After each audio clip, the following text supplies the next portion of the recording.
Welcome to class 10th SST. Myself SJP. Children, let us discuss democratic politics second, that is political science of class 10th, chapter 2, federalism. This is part second. In this section, we have a topic of discussion, that is what makes India a federal country. ऐसी क्या चीज़ें हैं जिसने India को एक federal country बनने के लिए प्रेरित किया, मोटिवेट किया, इंडिया एक फेडरल कंट्री बना। Children, this is because of features of federalism that you have studied in previous section. While discussing this features of federalism, many peoples of Nepal came to India. When they watched India's federal system, they thought we don't like federal system of India in Nepal because Nepal is very small country and in India there is reservation of seats on the basis of caste. This is not better.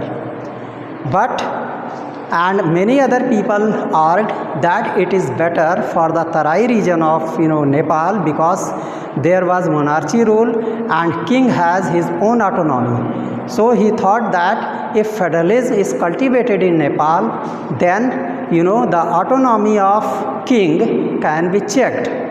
So what will be your argument if you are at that place? Children, after understanding the benefits of federalism, you will always say that federalism is best for Indian democracy. Children, federal system that we had studied, it is one of the unique way of power sharing. India, earlier you had studied the two countries like Belgium and Sri Lanka. These two countries, they were having regional diversity. They were suffering from problem of diversity, either of language or region or community or religion. So there was ethnic problem. That's why they needed federal system because there was no power sharing properly there. And in similar way, they were very small countries. What will happen to India, such a vast democracy, such a vast country having diverse sections, having diversity in religion, having diversity in language, having diversity in region? That was really suitable for India. Children, earlier when constitution was made, Indian system was not, it did not use federation or federal system. It had divided the power sharing between central government and state governments. There were only two types of federalism there. But after some days, amendment took place in Indian constitution and this third federal system was added to this tier and it became third tier, that is local government, in which municipalities and panchayats were added. Children, this was essence of federal system, power sharing. And to meet the threefold distribution of powers of legislature, our federal system has developed three lists.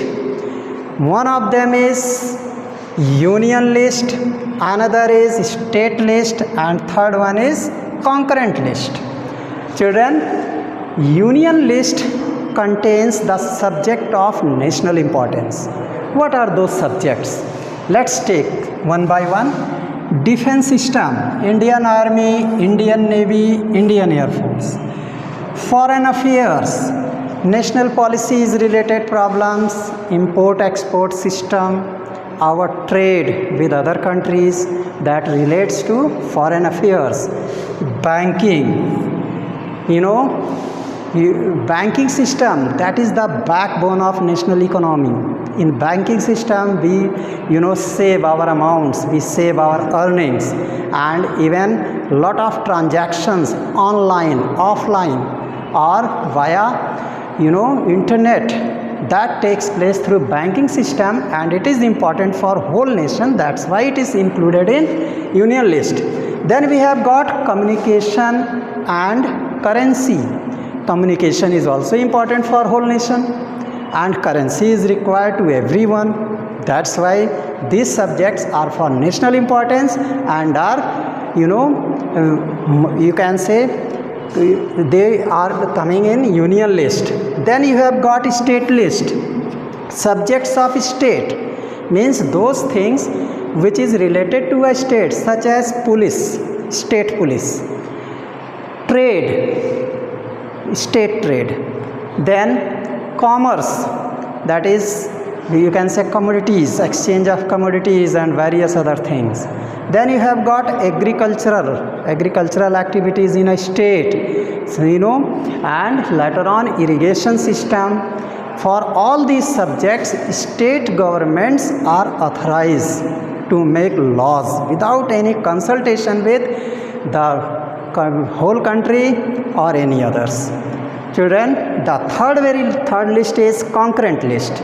This concurrent list contains subject of common interest for both above list, that is state list and union list. So education, that is contribution of both list, that is state government and central government both contribute financially, as well as they can make law for it. Along with this, trade unions, marriage, adoption and succession, all these subjects, they are common for both state and central government. So forest department is also common for state list and union list. That's why they falls in the category of concurrent list. In this way federalism work, means the subjects are divided into various lists. So children, another term came, residuary subjects. Some problems came that what will happen to computer, which came after 1980, after development of constitution. Where should we keep it? For this they have special arrangement, and they comes in the category of residuary subjects.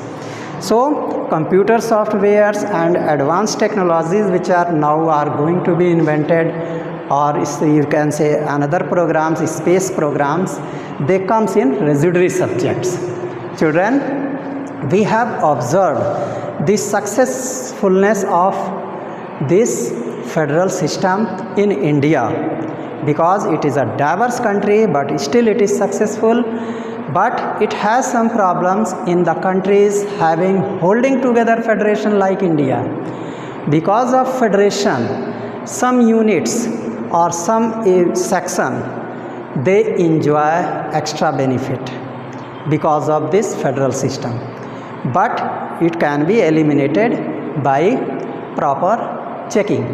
Children, one thing more, that there are many types of differences between these three lists, and sometimes they have various types of disputes. They have all these subjects, they are dealt in special jurisdictions, either in High Court or in Supreme Court. All matters goes in both cases, and these courts make decision for all these matters. And there are very different things for India, like a vast country, it has huge diversity, but still federal system is successful, and the India became a federal country by means of these lists. Okay, thank you very much for watching this clip.